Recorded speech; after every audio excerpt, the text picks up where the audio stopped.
গত কয়েকদিন ধরেই সোশ্যাল মিডিয়ায় স্ক্রল করলে পাওয়া যাচ্ছে বা সামনে আসছে এই ছেলের ভিডিওটি। যেই দেখছে তার চোখ দিয়েই অনবরত ঝরছে পানি, পড়ছেন আবেগে। তবে চলুন ভিডিওটিতে কি ছিল আবার একবার দেখে নেওয়া যাক।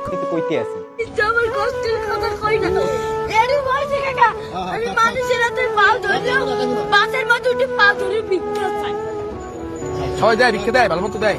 একজনও আজকে একটা তোমার মাঝে খালি একটা মুরগি চাইছি দেখতে। কেটা পারছে? একটা হুন্ডারে একটা সারে। ভাই ওনাকে টাকা দিছে অনেক কষ্ট তোমার করে। এখন আছে কে? ওদের বাপ নাই, আছে ওই একটা মা। ভাই ভালোবাসে তোমারে? মাই বিছনায় পড়ে রয়েছে, কাকা মা যদি ভালো না বাসতে ওই দিনে আমি হালাইয়ে তুই যা আর একটা বিয়ে করতে। হেলে মায়ের গর্ব ছিলাম, হেলে একটার বড় করতে না।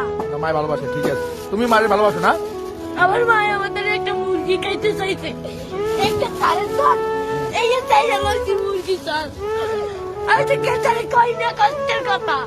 এই ছেলেটি কেঁদে কেঁদে নিজের কষ্টের কথা এমন নিখুঁতভাবে উপস্থাপন করেছিল যা শুনে বা দেখে অবশ্যই চোখ দিয়ে পানি আসতে বাধ্য।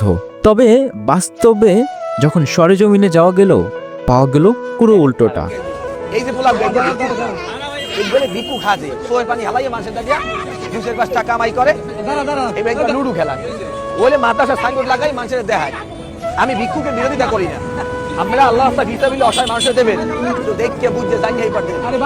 ওরে নেশাগ্রস্ত, ওরে আমি 3-4 বার ভিক্ষা দিয়েছি, 3-4 বার ধরছি, পাগড়ি লাগাইয়া মাদ্রাসার বদনাম করে। হিসাবটা একটু মিলাই দেখি। দেখা গিয়েছে ছেলেটি নেশাগ্রস্ত, এভাবেই কেঁদে কেঁদে মানুষের আবেগ জমিয়ে মানুষের থেকে দান সৎকা নেয় এবং সেই টাকা দিয়ে সে নেশা করে। পুরো বাঙালি জাতির, পুরো দেশের আবেগের উপর বজ্রপাত করে দিল এই ছেলেটি।